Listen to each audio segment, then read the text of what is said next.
Comme en Angleterre, en Grande-Bretagne, c'est 350 € par mois le forfait chômage. Alors c'est la société française, on n'accepte pas, c'est pas assez violent tout simplement. C'est une réforme résolument tournée vers le travail, vers l'emploi, contre le chômage et pour la précarité. Et contre la précarité, pardon.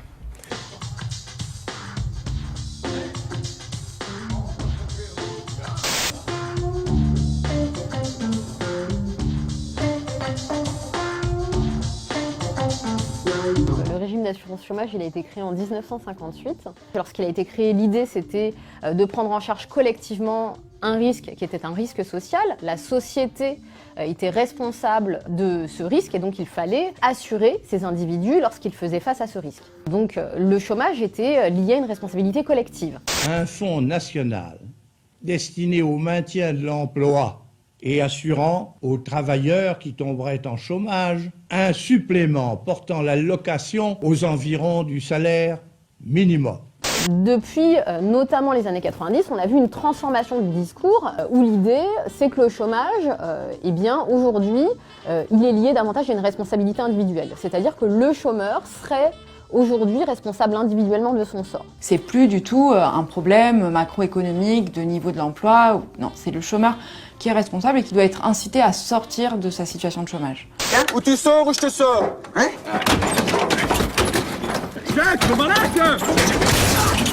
Et donc, vont se développer différents types de dispositifs qui visent soit à sanctionner les chômeurs lorsqu'ils n'acceptent pas un emploi qu'on leur propose, soit à les inciter financièrement à accepter ce type d'emploi. En 1992, nouvelle mesure d'économie, les allocations deviennent dégressives. En 2001, les socialistes suppriment cette dégressivité. Mais la durée d'indemnisation et les conditions d'accès se durcissent. Aujourd'hui, le régime d'assurance chômage, ce que l'on constate, c'est qu'il prend en charge une partie de moins en moins importante de chômeurs.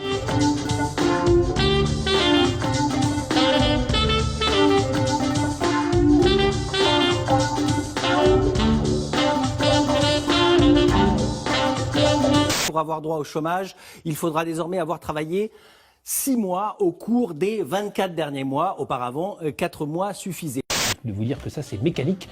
Quand on connaît la durée moyenne des contrats aujourd'hui en France, ça va exclure immédiatement plusieurs dizaines de milliers de chômeurs. Ce gouvernement ne lutte pas contre le chômage, il lutte clairement contre les chômeurs. Je dois me débarrasser d'eux.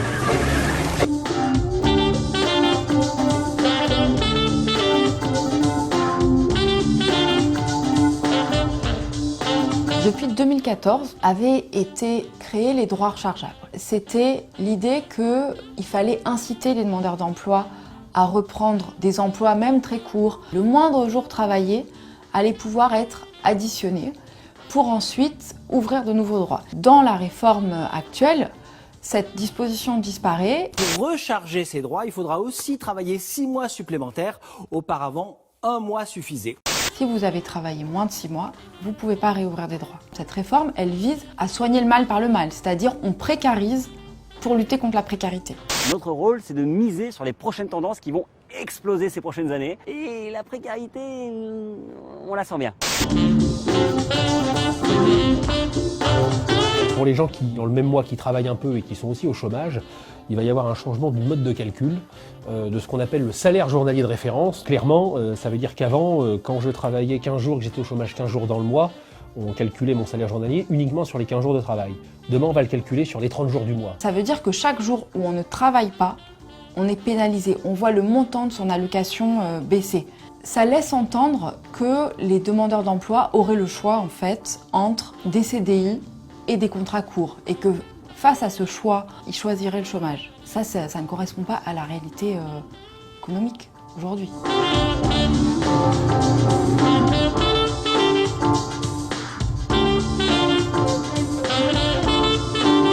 Pour les revenus supérieurs à 4 500 € bruts par mois, et l'allocation chômage sera réduite de 30% à partir du 7e mois.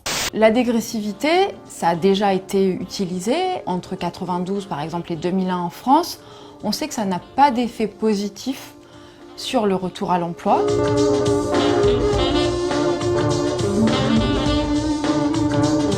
On recommence à instaurer ce principe de dégressivité sur les hauts salaires, mais on sait très bien que ce qui est tenté sur une partie d'un public ou d'une population, en général, ça a vocation à se généraliser sur tous les autres. Avec cette dégressivité des allocations chômage pour les cadres, le gouvernement remet en cause l'universalité du système. C'est une manière de casser la solidarité interprofessionnelle. Bonjour mes voisins! on va chier! Oui, merci! Va chier aussi!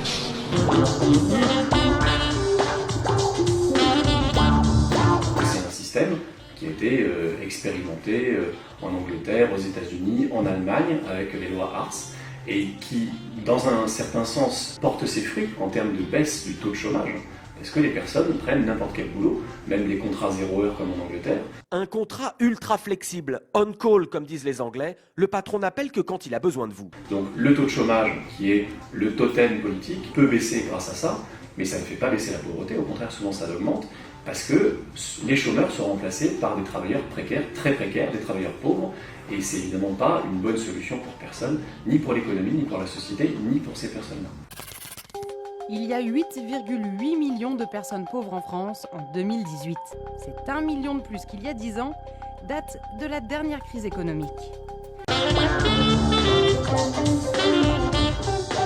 Une des premières conséquences de toutes ces réformes du système d'indemnisation chômage, et on l'a vu dans d'autres pays comme en Allemagne, c'est que les premiers touchés, en effet, ce sont les jeunes et les femmes. Les femmes, pourquoi? Puisque ce sont celles qui occupent le plus les emplois à temps partiel.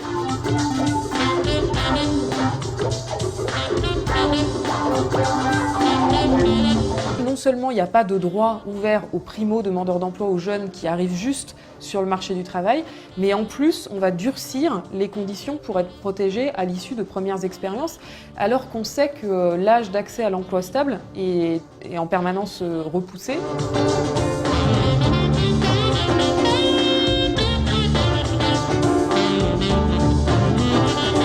C'est un système de toute façon qui ne fait qu'aggraver les situations existantes.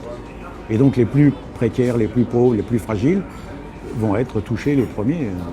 Tu bluffes, Martoni. Il bluffe. Pas sûr. Si, il bluffe là, ça se voit tout de suite. Il a pas l'air de bluffer là quand même. Si, il bluffe là. Moi je suis de l'avis de Bialès, il bluffe. Hein. On vote. Moi je vote et je dis il bluffe.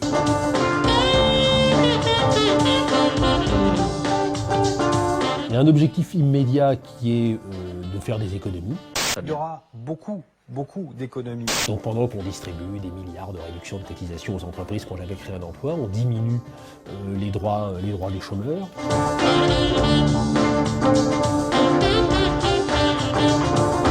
On essaie de culpabiliser les chômeurs et en fait ce serait une masse de feignants qui ne voudraient pas travailler, mais du travail il y en aurait plein. Et donc il faudrait être plus violent avec eux parce que c'est le manque de courage et de volonté qui ferait que ces gens-là ne travailleraient pas. En réalité, il faut toujours s'en référer aux chiffres. Vous avez, selon Pôle emploi, 300 000 emplois qui sont disponibles, qui ne sont pas pourvus. Et de l'autre côté, vous avez au moins 5,5 millions de chômeurs.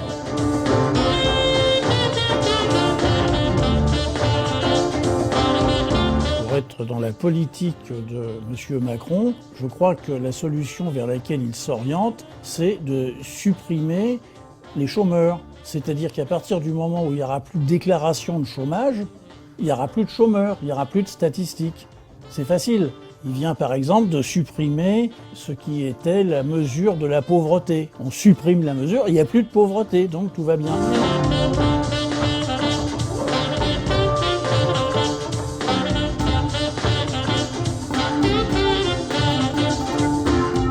Négociation qui s'est ouverte entre les 5 organisations syndicales et les 3 organisations patronales, comme on le fait sur l'assurance chômage tous les 2 ans. Sauf que cette négociation en soi, c'était un marché de dupes, puisque la lettre de cadrage faisait que la négociation était intenable et qu'elle ne pouvait pas aboutir, puisque on nous sommait dans cette négociation d'arriver à 1,3 milliard d'économies sur le dos des privés d'emploi, chose sur laquelle, et c'est heureux, aucun syndicat n'a accepté de signer. Donc ça, c'est très important. La lettre de cadrage, elle ne parle que de baisser les droits des chômeurs. Donc en ce qui nous concerne, nous venons avec nos propositions et la lettre de cadrage, nous allons la déchirer en petits morceaux. Cette tragicomédie organisée par Macron et le patronat, ça a permis derrière à Macron de reprendre la main en disant vous voyez, c'est pas ma faute, je suis obligé de reprendre la main et de faire cette réforme parce que vous n'avez pas pris vos responsabilités et vous n'avez pas voulu, vous, travailler sur le sujet.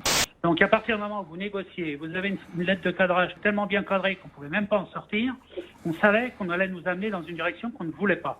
Le sujet pour nous, c'était de trouver des solutions.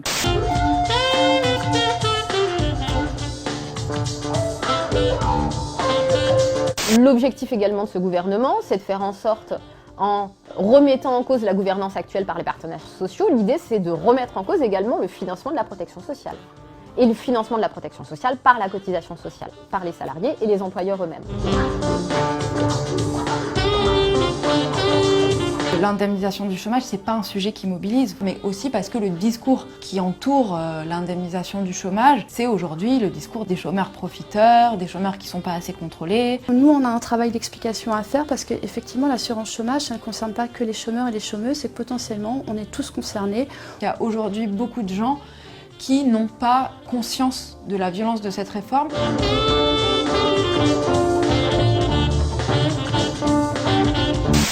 Ah, j'ignorais.